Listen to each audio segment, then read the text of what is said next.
আপন মানুষ হইতে হলে রক্তের সম্পর্কের প্রয়োজন হয় না। এমন অনেক সম্পর্ক আছে যার সাথে রক্তের কোনো সম্পর্ক নাই, কিন্তু সেগুলো আপনের চাইতেই বেশি। আর আপন চিনতে আয়নার প্রয়োজন হয় না।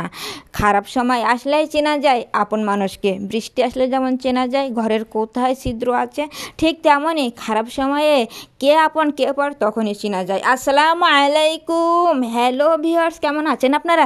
আশা করি আল্লাহ তাআলার অশেষ রহমতে ভালো আছেন। আলহামদুলিল্লাহ, আমিও ভালো আছি। বারবার মতো চলে আসলাম আজ আপনাদের মাঝে নতুন দিনের নতুন আরেকটি ভিডিও নিয়ে। আমার ইউটিউব চ্যানেলের পক্ষ থেকে আপনাদের সকলকে জানাই আন্তরিক অভিনন্দন এবং মোবারকবাদ। চলুন তাহলে আজকে নতুন দিনের নতুন ভিডিওটি শুরু করা যাক। ভিউয়ার্স, আজকের ভিডিওটা প্রতিদিনের মতো ঘরের কাজকাম দিয়ে শুরু করে দিলাম। আজকে চলে আসলাম ঘরের দরজাটা ক্লিন করার জন্য। ঘরের দরজাটা কয়েকদিন হলো ক্লিন করা হয় নাই, তাই মনে করলাম আজকে এখান থেকে শুরু করে দেয়। যেই বাবা সেই কাজ। চলে আসলাম একটা কাপড় নিয়ে সুন্দরভাবে, এই তো দরজার ভিতর সাইডটা সুন্দরভাবে ক্লিন করে নিচ্ছি।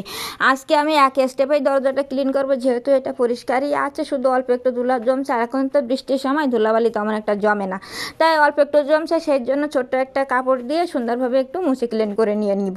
তাই তো দরজাটা কিন্তু আমার ভিতর সাইডটা হয়ে গেছে। আর এইবার কিন্তু বাইরের সাইডটাও আমি এই যে একটা দরজা খুলে সুন্দর করে বাইরের সাইডটাও আমি মুছে নিয়ে নিচ্ছি।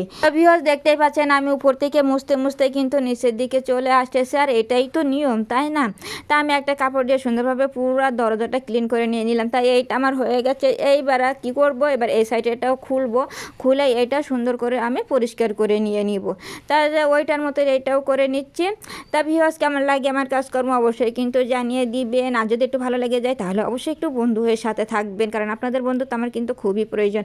তার দরজাটা আমার ক্লিন করা হয়ে গেছে। এবার দরজাটা দিয়েই দিলাম, দিয়ে কাপড়টা এখানে রাখলাম, রেখে এবার চলে যাব আমার পরবর্তী কাজে। পরবর্তী কাজ কি? পরবর্তী কাজ হচ্ছে যে রুমের সাইডে আমাদের হচ্ছে, এটা আমরা বারান্দা হিসেবে ব্যবহার করি, প্লাস একটা রুমও হিসাবে হয়, মানে এটা বাইরের একটা রুম বলতেই পারেন। তো সেইটারে এখানে গেটটা আছে, গেট টেটগুলো একটু পরিষ্কার করতে হবে। আজকে এইটাই পরিষ্কার করবো বলে ডিসিশন নিয়েছিলাম, কিন্তু দরজাটাও একটু ক্লিন করে নিলাম সেই সাথে। তাই যাই হোক, ঝুলঝাড়ুটা নিয়ে চলে আসলাম, যেহেতু গেটটা অনেক উপরে তো আমি হাতে পাবো না, সেজন্য ঝুলঝাড়ুটা নিয়ে সুন্দর করে কিন্তু উপর থেকে আমি ঝাড়তেই আছি। তাই এই তো ঝুলঝাড়ু দিয়ে আমি এই যে এখানের সিলিং টিলিং যা আছে, সিলিং ওয়াল সব আর গেট টেট সব আমি সুন্দর করে পরিষ্কার করে নিচ্ছি। তা ভিউয়ার্স, আপনারা যারা ভিডিওটা দেখতে দেখতে এই পর্যন্ত চলে এসেছেন কিন্তু লাইকটা দিতে ভুলে গেছেন কিংবা ইদার নাই, আপনাদের কাছে আমার একান্তই রিকোয়েস্ট, অবশ্যই কিন্তু লাইকটা দিয়ে আমার ভিডিওটা কন্টিনিউ করবেন, কারণ আপনাদের ছোট্ট একটা লাইকের ভ্যালু আমার কাছে অনেক বেশি। আপনাদের একটা লাইকই পারে আমার ভিডিওটা আরও অনেকের কাছে পৌঁছাই দিতে। তাই দেখেন ভিউয়ার্স, আমি কিন্তু ঝুলঝাড়ু দিয়ে প্রথম স্টেপে অনেক সুন্দর করে ঝেড়ে নিয়ে নিলাম। তারপরে একটা কাপড় দিয়ে আমি যেহেতু নাগাল পাচ্ছি না কি করব, তারপরে কিন্তু কাপড়টা লম্বা করে দিয়ে দিয়ে মানে যত সম্ভব মানে মুছা যায় আর কি, ততটাই আমি মুছে নিয়ে নিলাম। আর ভিউয়ার্স, আমি যেটা কারণে সবসময় ইন্সপায়ার্ড হয় সেটা হলো আপনাদের মহামূল্যবান মন্তব্য। অবশ্যই আপনাদের মহামূল্যবান ও গুরুত্বপূর্ণ মন্তব্য দিয়ে আমার নতুন ভিডিও তৈরি করার জন্য একটু ইন্সপায়ার্ড করবেন, কারণ আপনাদের মন্তব্য পেলেই কিন্তু আমি নতুন ভিডিও তৈরি করতে ইন্সপায়ার্ড হই। তাই অবশ্যই মন্তব্যটা দিয়ে দিবেন, আর একটু বন্ধুদের সাথে থাকবেন, বন্ধুবান্ধবদের মাঝে একটু শেয়ার করে দিবেন। এই প্ল্যাটফর্মে আপনাদের বন্ধুত্ব তো আমার একান্তই প্রয়োজন। তা যাই হোক, এখানে কিন্তু আমার এই যে ওয়াল, সিলিং, গেট সব পরিষ্কার করা হয়ে গেছে। আর আছে এখানে দরজাটা পরিষ্কার করতে বাকি আছে, তা সেটাও আমি কিন্তু এই তো দরজার উপরে উঠে গেলাম। উপরে উঠে যেয়ে সুন্দর করে সেই কাপড়টা দিয়েই মুছে নিয়ে নিয়েছি। মোটামুটি আমাদের এই যে রুমের দুইটা দরজা সেটা কিন্তু সুন্দরভাবে আমি ক্লিন করে নিলাম, গেটটা, সিলিংটা, মোটামুটি আমি এই রুমটাই পুরোপুরি ক্লিন করে নিয়ে নিলাম। তা মোটামুটি আমার সব ক্লিন করা হয়ে গেছে, আমার কাজকর্ম প্রায় শেষ।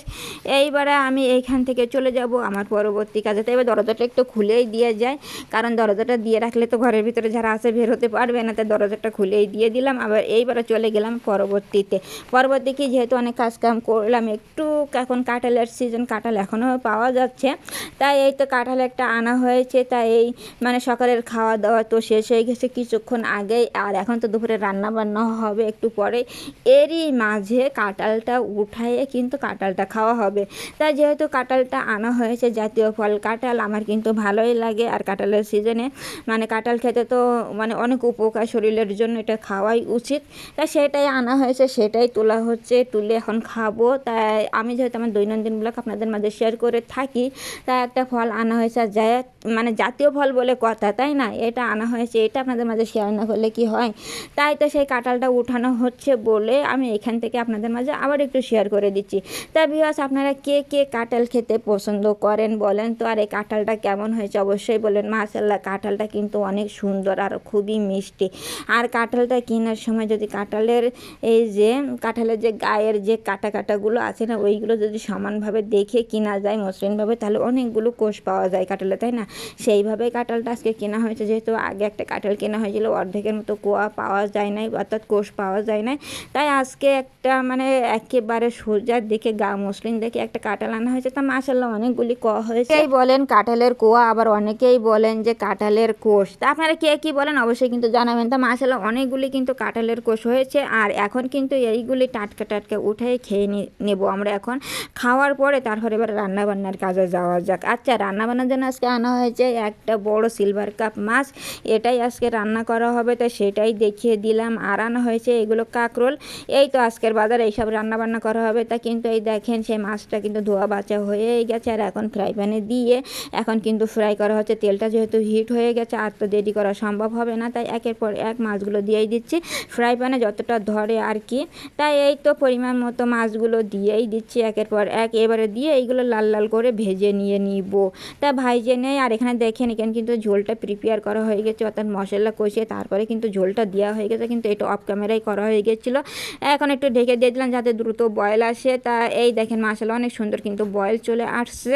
আর এইবারে কিন্তু সেই ভেজে রাখা মাছগুলো অ্যাড করে দেওয়া হচ্ছে।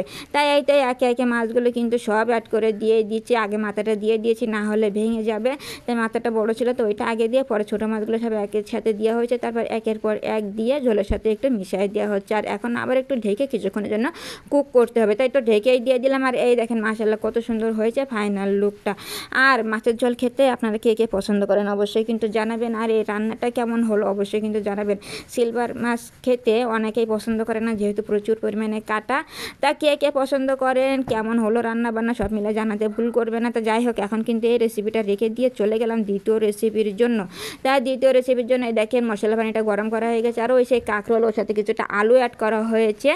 আলু দিয়ে কাঁকরোল দিয়ে এখন সুন্দরভাবে মশলা পানির সাথে মিশিয়ে নিতে হবে, কারণ এটা ভাজি করতে হবে। কাঁকরোল তো ভাজি করেন, আর অনেকে অনেকভাবে রান্না করেন, কিন্তু আমাদের কাঁকরোলটা আজকে ভাজি করা হবে। তাই তো মশলা পানির সাথে মিশিয়ে এখন একটু ঢেকে দিয়ে দিলাম। আর এইবার দেখেন পেঁয়াজ রসুনটার একটু কালারটা চেঞ্জ হয়েছে, তার উপরে দিয়ে দিলাম সেই কাঁকরোল ভাজিটা কিন্তু আমার দেওয়া হয়ে গেছে তেলের উপরে। আর এইবার অনবরত নাড়াচাড়া করতেই হবে। তা আমি তো অনবরত নাড়াচাড়া করতেই আছি নাড়াচাড়া করে ভাজা পর্যন্ত মানে অপেক্ষা করতে হবে, যেহেতু ভাজির জিনিসটা একভাবেই ভাজতে হয়, অনেকক্ষণ যাবতই ভাজতে হয়। তা আপনাদের মাঝে বেশিক্ষণ দেখাবো না, আমি কিছুক্ষণের জন্য একটু দেখাই তারপর এইবার রেখে দেবো। তাই এই তো যতক্ষণ পর্যন্ত তেলটা থাকে আর কি ততক্ষণ পর্যন্ত ভাজবো। তা আমার ভাজি কিন্তু প্রায় শেষ। এইবার ফাইনাল লুকটা দেখিয়ে দেয়। এই দেখেন মাশাআল্লাহ কত সুন্দর হয়েছে কিন্তু ফাইনাল লুকটা। তো ভিউয়ার্স কেমন হলো কাঁকড়ার ভাজির রেসিপিটা অবশ্যই কিন্তু জানাবেন। আর কে কে পছন্দ করেন তাও কিন্তু জানাতে একেবারেই ভুল করবেন না। তা ভিউয়ার্স সব মিলাই আজকের ভিডিওটা আপনাদের কাছে কেমন লাগলো জানাতে ভুল করবেন না। ভালো লাগলে বন্ধু হয়ে থাকবেন। আজ এই পর্যন্তই। আল্লাহ হাফেজ। আসসালামু আলাইকুম ওয়া রাহমাতুল্লাহ।